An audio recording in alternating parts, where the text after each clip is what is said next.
Bismillahirrahmanirrahim. Assalamualaikum warahmatullahi wabarakatuh. Alhamdulillah, wassalatu wassalamu ala rasulillah wa ala alihi wa ashabihi wa man walah, wa la hawla wa la quwwata illa billah, amma ba'du. Para pemirsa Roja TV dan para pendengar Radio Roja yang dimuliakan oleh Allah Subhanahu wa ta'ala, alhamdulillah, kita memuji syukur kepada Allah. Kita mengucapkan hamdalah dalam rangka bersyukur kepada Allah Subhanahu wa taala atas seluruh kenikmatan yang telah Allah anugerahkan kepada kita semua. Salawat serta salam semoga tetap tercurahkan untuk Nabi yang kita cintai, Nabi Muhammad sallallahu alaihi wasallam beserta keluarganya, para sahabatnya dan umatnya hingga akhir zaman. Para pemirsa Roja TV dan para pendengar Radio Roja yang dimuliakan oleh Allah Subhanahu wa taala, pada kesempatan yang mulia ini kita masih membahas tentang surat Ali Imran ayat yang ke-52 dan ke-53. Pada kesempatan ini kita akan membacakan faedah yang ke-8 yang disebutkan oleh Syekh Muhammad bin Shalih Utsaimin rahimahullahu ta'ala, di mana disebutkan di sini anna rusula la ya'lamuna al-ghaiba liqaulihim washhad bi anna muslimun li'annahu law kana 'indahu 'ilmun min dhalika lama ihtaja ila ijhad Allahumma illa ala sabili iqrarihim al-zahiri. Ayat yang kita baca di pertemuan yang lalu, ya, artinya pertemuan sebelum ini, tentang pernyataan atau perkataan Isa ketika mendapati kaumnya itu kufur. Isa berkata, man ansari ilallah, ya, siapa yang menjadi penolongku yang membela agama Allah. Qala al-hawariyuna nahnu ansarullah. Kemudian al-hawariyun berkata, kamilah penolong-penolong Allah. Amanna billah washhad bi anna muslimun. Kami beriman kepada Allah dan saksikanlah bahwa kami adalah orang-orang yang menyerahkan diri kami kepada Allah. Persaksikanlah atau saksikanlah bahwa kami orang-orang muslim. Ya. Nah, di sini kita mendapatkan faedah bahwa para rasul itu tidak mengetahui perkara yang gaib. Sekali lagi, bahwa para rasul tidak mengetahui perkara yang gaib. Didasari dengan firman atau perkataan mereka, washhad bi anna muslimun. Saksikanlah bahwa kami itu adalah orang-orang muslim. Karena kalau misalkan ya ada ilmu ya tentang hal ini, maka tentunya Isa tidak membutuhkan apa? Isyhad, persaksian. Ya. Nah, jadi kita mengambil pelajaran begitu besar dari ayat yang mulia ini, bahwa para rasul itu tidak mengetahui hal yang gaib. Nah, kemudian dari ayat yang mulia ini juga ada faedah bahwa bolehnya seseorang mengatakan ana mu'min. Aku adalah orang yang beriman. Ana mu'min. Ya. Dan ini ditanyakan di sini. Artinya ini merupakan jawaban ya dari pertanyaan, apakah boleh seseorang mengatakan ana mu'min, aku orang yang beriman, aku mu'min. Syekh Muhammad bin Shalih Utsaimin rahimahullah berkata, wala syakka anna hadza jaiz. Ya, tidak diragukan lagi bahwa ini boleh. Tetapi yang terjadi ikhtilaf, perbedaan pendapat di dalamnya adalah tentang apakah boleh mengucapkan istisna. Mengucapkan istisna itu mengucapkan insya Allah. Ketika seseorang mengatakan ana mu'min, ya, ana mu'min insya Allah, ini boleh nggak? Ya, misalkan ada orang yang mengatakan ana mu'minun insya Allah. Insya Allah aku adalah orang yang beriman. Apakah perkataan ini boleh atau tidak boleh? Jawabannya adalah para ulama tentang perkataan ini berbeda pendapat. Ya, di antara mereka ada yang mengatakan tidak boleh. Di antara mereka ada yang mengatakan wajib. Di antara mereka ada yang mengatakan ini perlu perincian. Ya. Kita lihat pendapat yang pertama. Ammal ladzina qalu innahu la yajuz. Adapun orang-orang yang berkata bahwa mengucapkan ana mu'min insyaallah itu tidak boleh, mereka mengatakan inna hadzal istisna yuhi bisyak. Sesungguhnya ucapan insyaallah itu bisa mengesankan adanya keraguan. Yuhi bisyak, ya, yakni menunjukkan keraguan orang yang mengucapkan ana mu'min, ya annahu syak wa illa kaifa yaqulu insyaallah. Ini menunjukkan dia ragu. Kalau tidak ragu, bagaimana dia mengucapkan insyaallah? Ya, fama damal imanu qad waqara fi qalbihi la yaqulu insyaallah. Ya, kalau iman itu sudah menetap di hati, maka tidak harus atau tidak tidak boleh dia mengucapkan apa? Insya Allah. Nah, kemudian mereka mengatakan, ini alasan pendapat mereka, seandainya engkau melihat ada orang sholat, ya, kemudian dikatakan kepada orang itu, as-sallaita, kamu sudah sholat. Nah, kemudian dia mengucapkan insya Allah. Ya, iya, shallaitu insya Allah. Aku sudah sholat insya Allah. Maka la'udda dzalika qariban min al-lagwi. Tentunya ini perkataan yang lagun, yang sia-sia, ya. Kalau misalkan dikatakan kepada seseorang yang sudah berpakaian, ya, kemudian kita berkata kepadanya, engkau sudah berpakaian, ya, dia berkata labistuhu insyaallah, iya saya memakainya insyaallah, saya berpakaian, padahal dia sudah berpakaian, ya. Nah, ini lagun, ini perkataan yang sia-sia, ya. Artinya seandainya orang itu betul-betul jazm dalam imannya, kenapa dia mengucapkan insya Allah, gitu ya? Jadi fal istisna, ucapan insya Allah, ya, apabila mengesankan atau menimbulkan atau menunjukkan tentang keraguan dia, ini adalah haram, ya. Yani li'annahu yu'dhin bisyak, ya, karena dia menunjukkan apa? Keraguan, ya. Kalau misalkan tidak sampai ke situ, ini perkara yang lagun, yang sia-sia. Nah, ini pendapat yang pertama. Jadi, pendapat yang pertama, orang yang mengatakan ana mu'min insyaallah, ini hukumnya haram. Karena alasannya berarti orang ini ragu, tidak yakin, imannya belum kuat di hati, ya, belum kokoh, belum menetap, ya. Karena kalau sudah menetap, ngapain pakai mengucapkan insyaallah? Ini kata ulama yang mengatakan bahwa ucapan insyaallah setelah ana mu'min itu hukumnya haram. Kita masuk kepada pendapat yang kedua, al-qaulus tsani.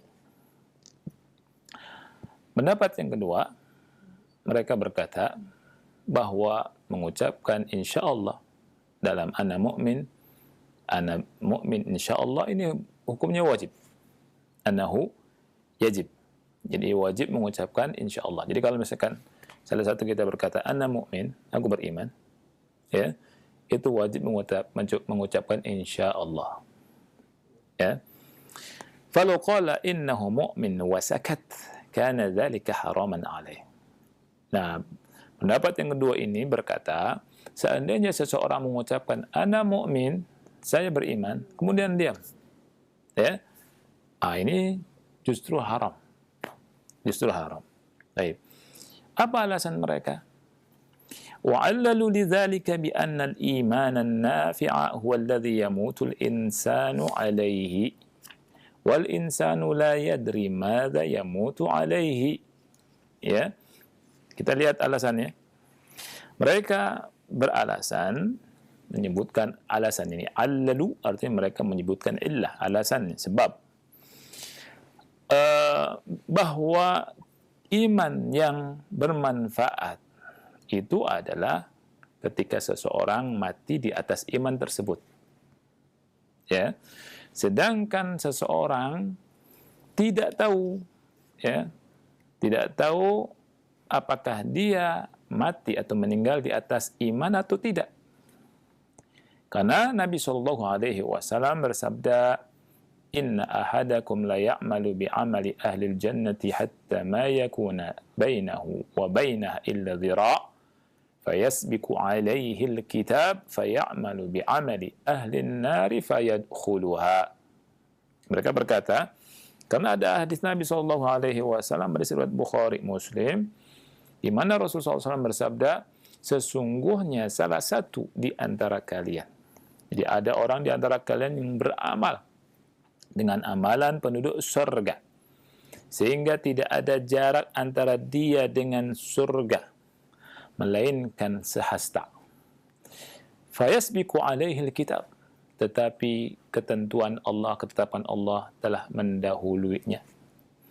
Fayamalu bi'amali ahli nar, maka dia pun kemudian beramal dengan amalan penduduk api neraka. Ya, fayadkhuluha, dan dia masuk ke dalam api neraka. Dia su'ul khotimah. Wala'iyadzubillah. Ya. Nah, seandainya, yang mereka berkata, seandainya perkaranya seperti itu, wa idza kana al-amru kadzalika, wajib an yaqula insyaallah. Seandainya perkaranya seperti ini, maka wajib mengucapkan apa? Insyaallah. Ya. Baik. Ini alasan atau di antara alasan mereka. Nah, apakah alasan ini benar? Syekh Muhammad bin Shalih Al-Utsaimin berkata, wa hadzal wajhu laisa bisahih wa laisa bi'illah. Sisi dalil mereka yang mereka kemukakan ini sebenarnya bukan illat, bukan sebab, dan ini tidak benar. Ya. Karena apa? Alasannya li'annal insana innama yatakallamu an hadirihi. Karena seseorang itu berbicara tentang keadaannya sekarang. Wa hadiruhu ya'lamu annahu mu'min, dan sekarang dia yakin, dia tahu bahwa dia beriman. Wal mustaqbalu ilmuhu indallah, sedangkan masa yang akan datang ilmunya di sisi Allah. Na'am law qala sa'amutu 'alal iman. Naam, betul. Seandainya orang tadi mengatakan, aku akan mati di atas keimanan, maka kita bisa katakan kepadanya, katakanlah insya Allah. Ya, ini. Jadi kalau beda ya, kalau orang yang mengatakan ana mu'min dengan ana akan mati atau meninggal di atas keimanan. Kalau saya akan meninggal di atas keimanan, kita ucapkan insya Allah. Ya. Tapi kalau menghabarkan ana mu'min, ya, kemudian insya Allah, dan alasannya tadi, ini kata Syekh Utsaimin, laisa bisahih, tidak tepat, tidak benar. Lakin al-ma'khadh as-sahiha annahu idza qala ana mu'min wa jazima fa inna fi dhalika naw'an min tazkiyatin nafs. Akan tetapi, ya, alasan yang benar, ya, bahwasanya apabila seseorang berkata ana mu'min, saya beriman, kemudian dia menjazmkan, ya, tentang hal itu, maka hal itu ada sisi tazkiyatun nafas, pensucian diri. Nah, sedangkan Allah Subhanahu wa taala berfirman dalam surat An-Najm ayat 32, "Fala tuzakku anfusakum, huwa a'lamu biman ittaqa." Jadi kalian tidak boleh mengatakan diri kalian itu suci. Ya. Walihada naqulu lahu muqtada jazmika bil iman annaka jazim bi annaka min ahli al-jannah fashahidta li nafsika bi annaka min ahli al-jannah. Jadi pernyataan ana mu'min dan menjazm dengan keimanan, ya, maka jazm bahwa engkau termasuk penduduk surga. Kau menyaksikan bagi dirimu bahwa engkau termasuk penduduk surga. Wala yushhadu bil jannah li ahadin bi'ainihi illa man syahida lahu Rasul sallallahu alaihi wasallam. Sedangkan tidak boleh dipersaksikan seseorang masuk surga dengan ta'yin, ya, dengan ta'yin artinya ditentukan, ya, si fulan-fulannya, kecuali bagi orang yang sudah dipersaksikan oleh Rasul sallallahu alaihi wasallam. Nah, ketika dikhawatirkan tazkiyatun nafas,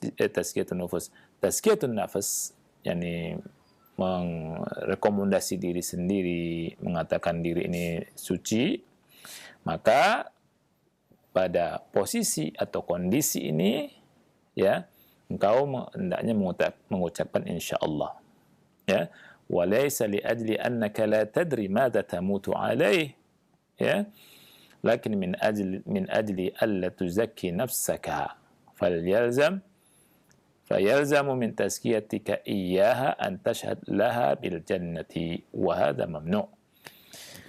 Jadi ucapan insyaallah-nya itu bukan karena engkau tidak tahu kapan, bukan karena engkau tidak tahu mati di atas hal apa, ya, tetapi karena dikhawatirkan tazkiyat nafas, ya, menyatakan diri suci, ya, maka karena tazkiyah itu, ya, engkau menyatakan mentazkiyah diri sendiri itu, engkau mempersaksikan akan dirimu adalah orang yang berhak di surga, masuk surga, dan tentunya ini mamnu, ini tidak boleh, ini terlarang, ya.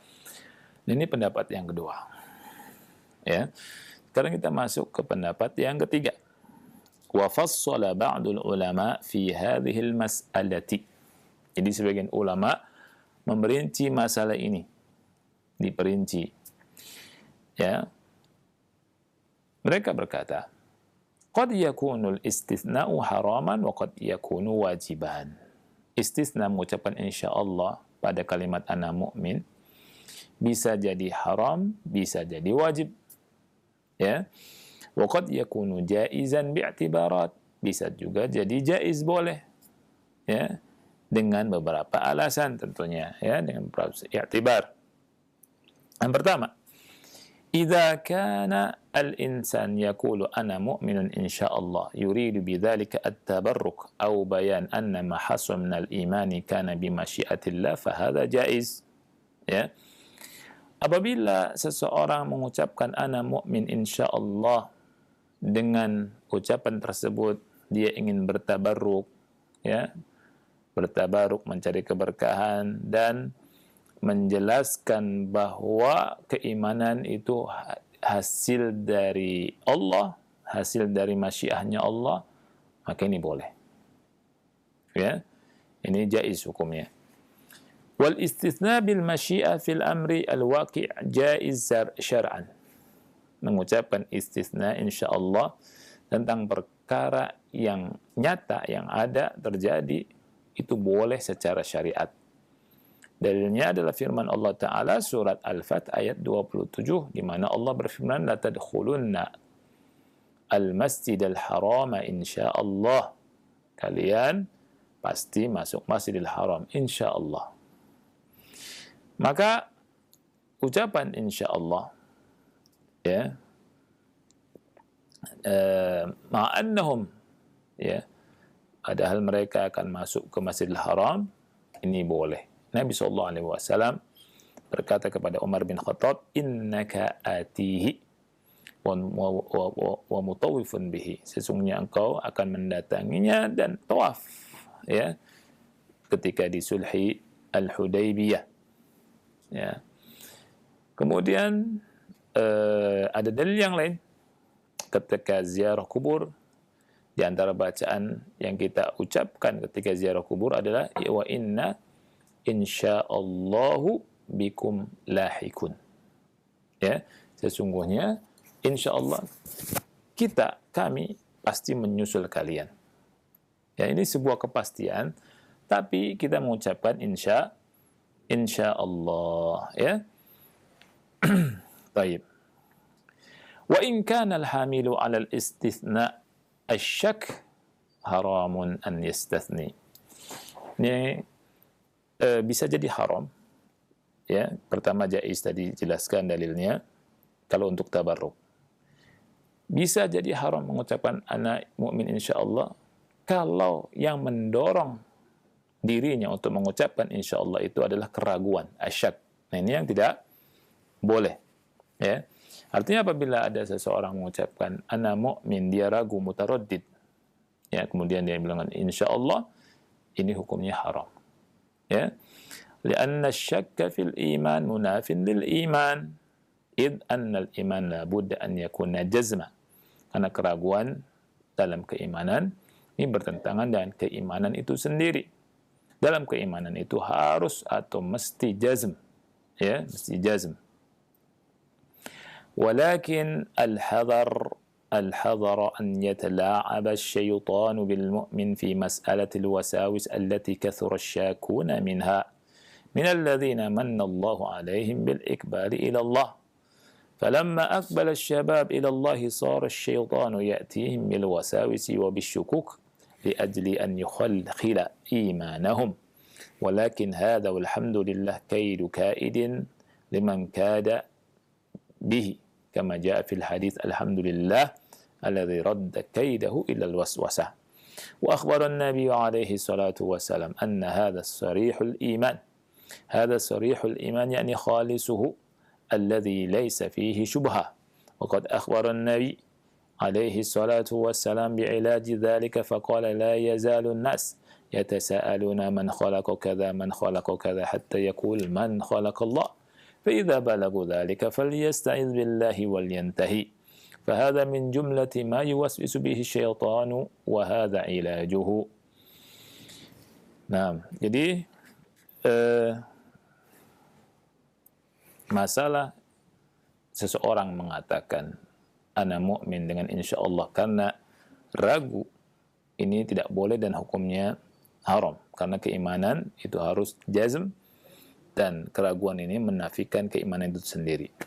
Kemudian Syekh berkata di sini menyinggung permasalahan waswas yang dilakukan oleh syaitan, ya, dibisikkan hati kepada orang mukmin, ya, dan ini menimpa banyak orang yang syak, yang ragu, ya, di mana Allah Subhanahu wa taala memberikan yakni hidayah kepada sebagian anak muda, ya. Kemudian syaitan datang memberikan waswas, keraguan kepada mereka untuk menggoncangkan keimanan mereka. Tetapi perlu diketahui ini alhamdulillah merupakan makar syaitan dan obatnya adalah apa?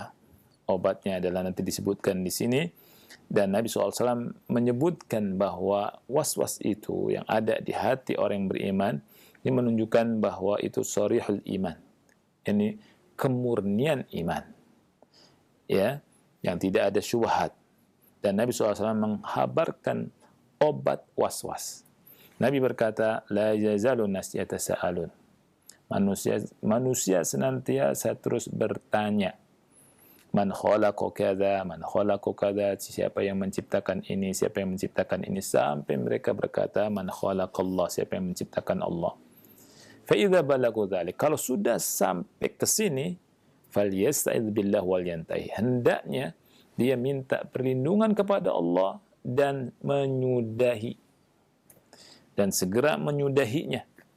Ya, ini karena ini bagian daripada was-was yang syaitan masuk kepada orang yang beriman untuk menggoncangkan keimanan seseorang, dan obatnya telah disebut oleh Rasulullah SAW, hendaknya dia berlindung kepada Allah Subhanahu wa taala dan tidak meneruskan was-wasnya. Potong sudah, wal yantahi, selesai. Baik, kembali ke masalah istisna. Wa idza kana al-insanu yakhsha min tazkiyati nafsihi idza qala ana mu'min aw yakhsha an yuwakkil ila nafsihi in dhahara fihi al-i'jab.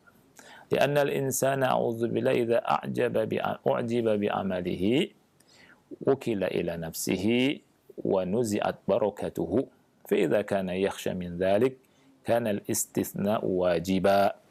Ya, apabila seseorang khawatir, ya, khawatir dari tazkiyah, mentazkiyah dirinya sendiri apabila dia mengucapkan ana mu'min, atau khawatir, ya, ditinggalkan sama Allah, Allah meninggalkannya apabila dia ujub, ya, karena seseorang itu auzubillah kalau ujub dengan amalnya, maka urusannya diserahkan pada orang tersebut, Allah meninggalkannya.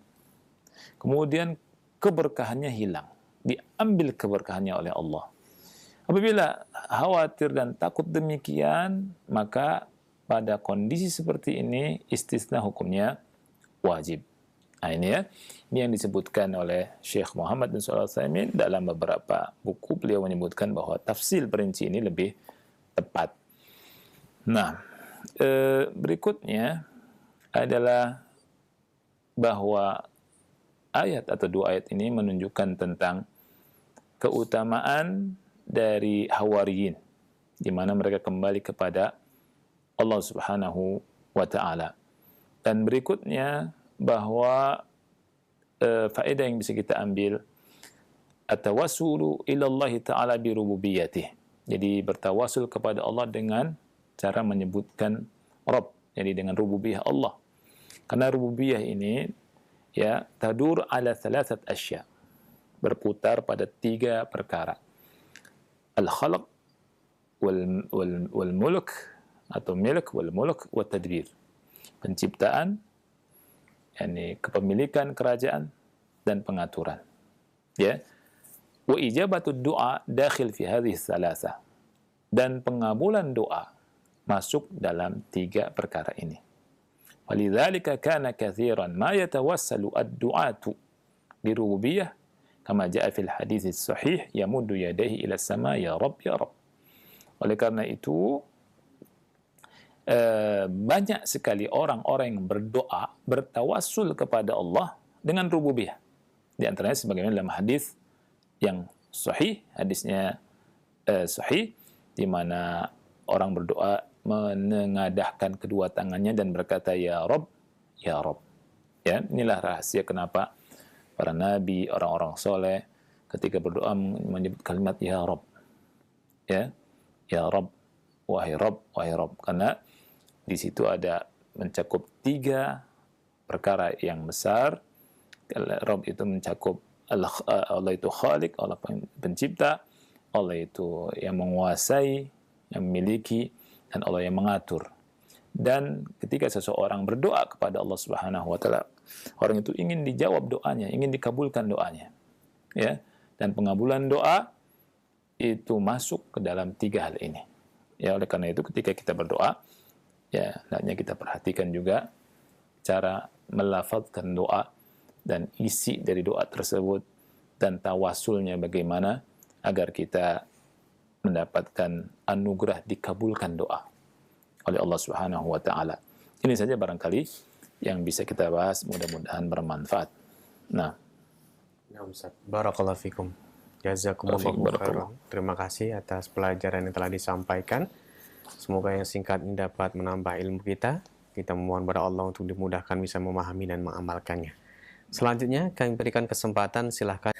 Pertanyaan pertama dari Ibu Aminah di Cilengsi yang bertanya, Ustadz, ketika ada anak atau saudara yang bertanya, ibu lagi puasa, saya jawab karena lagi puasa, insya Allah puasa. Bagaimana jawaban seperti ini, boleh atau tidak, Ustadz? Iya. Tadi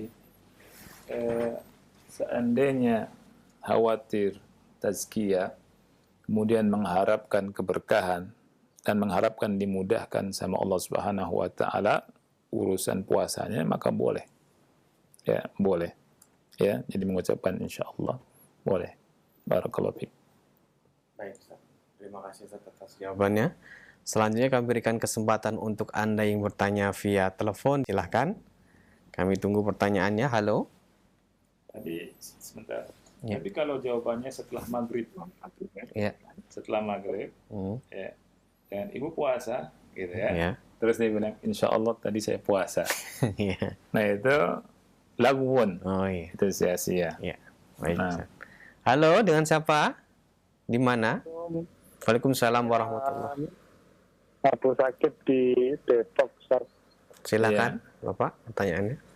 Assalamualaikum, Ustaz. Waalaikumsalam warahmatullahi wabarakatuh. Ahlan Pak. Ustaz, diberikan kesehatan selalu, Ustaz. Amin. Amin. Begitu juga dengan Bapak. Iya, Ustaz, Afan mau nanya yang tadi yang 3 hal tadi mengenai doa. Kadang pernah mengalami gini, Ustaz, apa namanya? Pas itu cuma terucap aja kepengen sesuatu, tapi dari situ Allah langsung tunjukkan gitu loh, Ustaz. Nah, Iya. maksud anak ini hal-hal yang seperti itu bagaimana, dan kadang ada juga yang kita sudah doa mungkin bertahun-tahun sampai ini sampai lupa nggak doa lagi, tahu-tahu ada ini, loh kok ini yang pernah saya minta baru sekarang itu, Ustaz. Bagaimana Ustaz ya? Masya Allah, Masya Allah. Menjaga ininya gitu. Barakallahu fiik, Ustaz. Wafik barakallah, Masya Allah. Waalaikumsalam warahmatullahi wabarakatuh. Iya. Perlu ketahui Bapak bahwa doa itu ibadah. Ya, dan inti dari ibadah. Ya. Dan selama kita berdoa, ya, selama itu pula kita merasakan dekat dengan Allah, karena kita kan butuh sama Allah Subhanahu wa taala. Ya. Justru Allah itu tidak suka, murka kalau kita tidak berdoa. Kenapa? Kalau kita tidak berdoa berarti kita sudah merasa tidak butuh sama Allah. Beda dengan kita minta sama manusia, ya. Kita minta ke manusia, itu manusia ada bosannya. Ya. Tapi kalau minta sama Allah, Allah senang. Karena ini merupakan wujud pentauhidan kita kepada Allah Subhanahu wa taala, ya. Dan doa itu kadang dikabul, maksudnya dikabul dalam artian disegerakan, ya. Kadang juga tidak.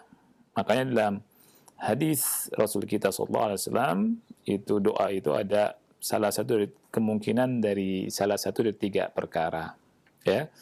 Bisa dikabulkan langsung, bisa ditunda di akhirat, ya, doa kita nanti, dan bisa dipalingkan dari keburukan, ya.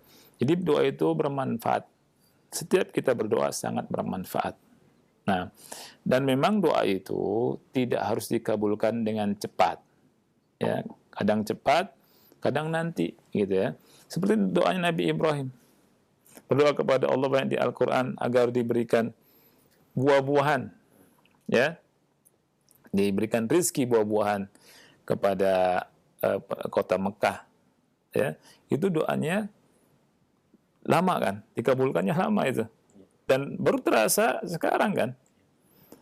Kota yang tandus, yang nanam susah, kita kan tumbuh-tumbuhan juga susah, Tapi Nabi Ibrahim subhanallah memberikan contoh kepada kita bagaimana kita berdoa pada Allah. Tidak boleh kita ini merasa kecil dan merasa Allah nggak mampu melakukan itu. Nggak boleh. Ya, berdoalah, berdoalah. Ya, walaupun nanti hasilnya itu diakhirkan. Maksudnya tidak sekarang kita rasakan. Bisa setahun kemudian, bisa 2 tahun kemudian, bisa 3 tahun kemudian, bahkan mungkin sudah tua baru dikasih. Kan gitu.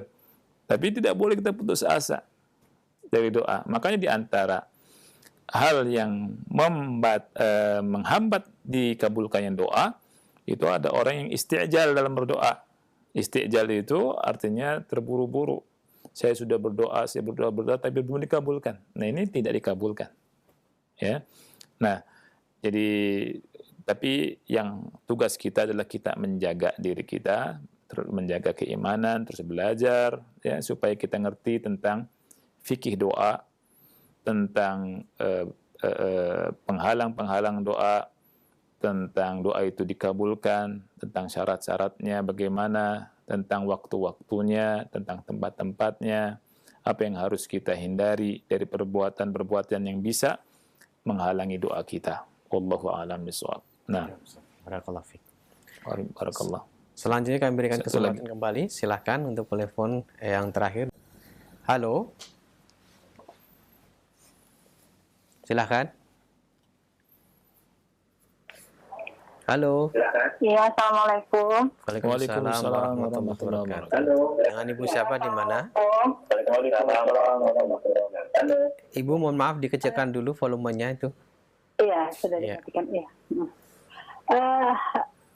Anak Ina dari Jambi, Ustaz. Mau bertanya sama Ustaz. Assalamualaikum, Ustaz. Waalaikumsalam warahmatullahi wabarakatuh. Ahlan Ibu Ina. Ya, alhamdulillah. Ini mau bertanya tentang doa, Ustaz. Kan ada tuh doa yang disyariatkan Allah misalnya di zikir pagi dan petang. Iya. Itu bisa tidak kita bacakan di saat ba'da tasyahud atau yang keduanya pertanyaan Ana, kalau untuk berdoa yang waktu-waktu yang mustajab seperti ba'da azan menjelang iqamah itu, apakah disyariatkan juga menampung, menadahkan tangan seperti itu? Bagaimana kalau kita di tengah keramaian kita ingin berdoa di antara azan dan iqamat? Apakah kita istilahnya harus melakukan doa itu tanpa seperti kaidahnya berdoa harus bersalawat terlebih dahulu atau menadahkan tangan atau melepaskan doa itu bagaimana kaidah berdoa yang seperti itu, Ustaz? Barakallahu fiik, Ibu. Nah. Ya. Ya itu. Kalau untuk satu lagi, Ustaz, ini banyak masuk ke roja ini, Ustaz. Untuk sholat wajib kan yang dijaharkan itu sholat ini dan ini. Kalau yang disirkan sholat ini dan ini. Bagaimana kalau sholat yang sir itu kita baca dijaharkan itu, apakah sholat kita sah atau ada ketidaksahan di dalam melakukan salat seperti itu, Ustaz? Baik, cukup Ibu. Baik, Ya. barakallahu fiik, Ibu. Ya, Nah. syukran. Assalamualaikum warahmatullahi wabarakatuh. Waalaikumsalam warahmatullahi wabarakatuh. Mudah-mudahan nggak lupa nih, banyak pertanyaan. Iya. Tapi ada yang ingin Anda sampaikan dulu, Ibu. Tadi ada pertanyaan yang berkaitan dengan doa di antara azan dan qomat, ya. Kemudian tentang menengadahkan kedua tangan, ya. Baik. Begini, Ibu, barakallahu fiik, ya. Ada hadis yang menjelaskan tentang bahwa antara azan dan qomat itu, ya, doanya dikabul, ya. Itu salah satu waktu yang mustajab. Baik, tentang contohnya di Rasul, ya, tentunya perlu diperiksa kembali, ya, apakah ada contohnya kita berdoa antara azan dan qomat, kan gitu. Nanti Anda akan berikan kaidah tentang bagaimana mengangkat kedua tangan ketika berdoa. Adapun untuk lepas dari itu, Ibu, ya, kita berdoa antara azan dan qomat, tapi perhatikan, sebaik-baik kita adalah mengambil kesempatan di waktu dan keadaan yang kita bisa menggabungkan itu dan mustajab, gitu. Oleh karena itu ketika ada sholat sunnah, ini kesempatan sebenarnya. Sholat sunnah, jadi merupakan hal yang apa ya? Syekh Utsaimin bilang dan sebagian ulama ya mengatakan bahwa kurang fikih seseorang ketika buru-buru selesai ingin sholat selesai, tidak ngambil kesempatan berdoa di waktu sholat. Ya itu sebenarnya antara waktu adzan dan qomat kan ada waktu sholat sunat kan. Kita bisa berdoa tuh di antara sujud kita bisa berdoa di sujud, ya. Kemudian waktu kita tasyahud akhir, ya, ketika Abu Bakar Siddiq radhiyallahu an bertanya kepada Nabi SAW tentang doa, ya, yang diucapkan setelah tasyahud akhir, ya. Kemudian Rasul SAW mengajarkan kepada beliau, Allahumma inni dhulamtu nafsi dhulman katsira wa la yaghfiru dhunuba illa anta faghfir li maghfiratan min indik, dan seterusnya.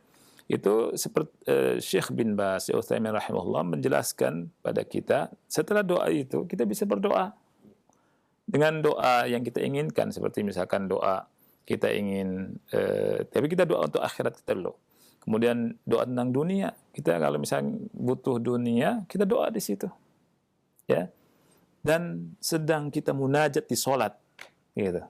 Ini lebih asik, lebih apa ya? Lebih khusyuk di sini kita doa. Walaupun kita sambil tasyahud, setelah tasyahud maksud saya, dan masih dalam sholat, gitu. Apakah mesti mengucapkan hamdalah dulu, kemudian sholawat dulu, ya? Ketika kita berdoa minta di situ, ya ulama bilang tidak mesti.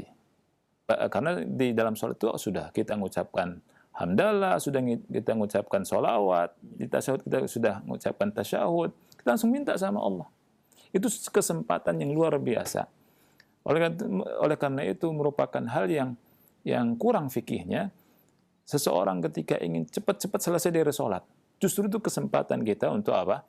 Untuk meminta dan berdoa kepada Allah Subhanahu wa taala. Ketika sujud, ketika kita di tasyahud akhir, ya, setelah sebelum salam, itu kita minta berdoa sama Allah Subhanahu wa taala. Ya. Jadi ini yang harus kita perhatikan. Kita ketika sholat malam juga, sholat witir juga, jangan sia-siakan kesempatan ini. Kan gitu. Kemudian tentang masalah mengangkat tangan dalam berdoa, Ana sampaikan dari apa yang disebut oleh ulama, ya. Mengangkat tangan dalam doa itu ada 3 keadaan atau tiga kaidah lah, ya. Pertama, di tempat-tempat yang Rasul Shallallahu Alaihi Wasallam, di waktu dan tempat dan kondisi yang Rasul Shallallahu Alaihi Wasallam mengangkat tangan, kita mengangkat tangan. Yang kedua, di waktu, tempat, kondisi yang Rasul SAW tidak mengangkat tangan, maka kita tidak mengangkat tangan. Ya. Yang ketiga, selain 2 hal tadi yang disebutkan, kita boleh memilih. Boleh mengangkat tangan, boleh tidak. Ya. Baik. Yang pertama, di tempat-tempat, di waktu-waktu, kondisi-kondisi yang Rasul Shallallahu Alaihi Wasallam mengangkat tangan, maka kita mengangkat tangan. Ya, contoh seperti ketika kunut, ya, Rasul mengangkat tangan tidak? Mengangkat tangan. Kunut witir, ya, kita mengangkat tangan. Kemudian istisqa, bahkan sampai kelihatan ketika Rasulullah SAW itu kita ngangkat tangan, ya. Kemudian juga ngangkat tangan ketika di Safa Marwah, ya, kita ngangkat tangan. Nah ini posisi-posisi ketika atau kondisi dan waktu yang Rasul contoh ngangkat tangan, kita ngangkat tangan. Kemudian kondisi-kondisi, waktu-waktu dan tempat-tempat yang Rasul tidak angkat tangan, maka kita tidak boleh angkat tangan. Atau kita tidak boleh angkat tangan, karena ini merupakan sunnah tarkiyah. Ini merupakan sunnah juga. Jadi sunnah itu ada sunnah fi'liyah, sunnah tarkiyah. ketika Rasul tidak mencontohkan, maka kita juga tidak melakukannya dalam rangka sunnah juga. Ya. Contoh misalkan, Syekh Utsaimin dan ulama yang lain menyebutkan contohnya ketika khatib berkhutbah. Ya. Nah, ketika di akhir khutbah kan berdoa tuh, kadang berdoa. Ya. Berdoanya Rasul nggak mengangkat tangan. Justru yang dicontohkan adalah dengan mengangkat satu jari. Ya, satu jari. Maka ketika mengangkat kedua tangan di situ, Allah magfir misalkan gitu ya, lil muslimina wal muslimat wal mu'minina wal mu'minat, ini merupakan kekeliruan. Karena tidak ada contoh dari Rasul sallallahu alaihi wasallam. Contoh yang lain, setelah selesai sholat wajib, ya, ini tidak dicontoh sama Rasul sallallahu alaihi wasallam mengangkat tangan di situ. Ya. Nah, berikutnya, kaidah berikutnya, selain dua tempat tadi, selain dua keadaan tadi, ya, jadi kondisi yang ketiga, di kondisi yang ketiga ini tidak ada keterangan Rasul, artinya tidak pertama dan tidak kedua, ya. Kondisi yang ketiga ini kita diberikan pilihan, boleh mengangkat, boleh tidak. Ketika kita berdoa, ya, ketika kita duduk, ketika kita berjalan, ketika kita lagi santai di masjid sendirian, ya, di siang hari, di sore hari, di malam hari, ketika kita safar lagi duduk di mobil misalnya gitu ya, kita berdoa sama Allah, ya, bisa angkat tangan kita, angkat tangan, minta sama Allah Subhanahu wa taala apa yang kita inginkan, apalagi di safar tuh, ya. Bahkan dianjurkan dalam kondisi ini perbanyak angkat tangan. Karena dalam hadis Rasulullah SAW berkata, Inna Allah hayyun karim. Allah itu maha malu dan Allah itu maha pemurah. Yastahyi min abdihi. Allah malu dari hambanya. Idza rafa'a yadayhi. Ketika hambanya itu mengangkat kedua tangannya, berdoa, an yaruddahuma sifran khaibatain. Allah mengembalikannya sia-sia. Ini menunjukkan mengangkat kedua tangan itu madhannatul ijabah. Artinya ini tempat diijabahinya doa. Oleh karena itu perbanyak angkat tangan. 24 jam tersisa untuk kita angkat tangan sebanyak-banyaknya. Ya. Kita angkat tangan sebanyak-banyaknya tuh. Ya, lagi jalan, berhenti, doa, kita doa sama Allah, minta. Lagi safar, minta. Di malam hari, di siang hari dan seterusnya, perbanyak angkat tangan. Ya, tetapi di tempat-tempat yang tidak dicontoh sama Rasul untuk tidak angkat tangan, maka sebaiknya kita tidak angkat tangan. Ya, di tempat-tempat yang Rasul mencontoh angkat tangan, kita angkat tangan. Di selain kedua hal ini, kita diperbolehkan untuk angkat, untuk tidak. Tetapi dianjurkan untuk angkat tangan, karena dengan angkat tangan ini, ya, Allah akan mengabulkan doa kita. Wallahu a'lam bishawab. Ini saja barangkali yang bisa Anda sampaikan, dan ada pertanyaan yang mungkin belum terjawab, saya minta maaf. Ini saja barangkali. Wassalamualaikum warahmatullahi wabarakatuh.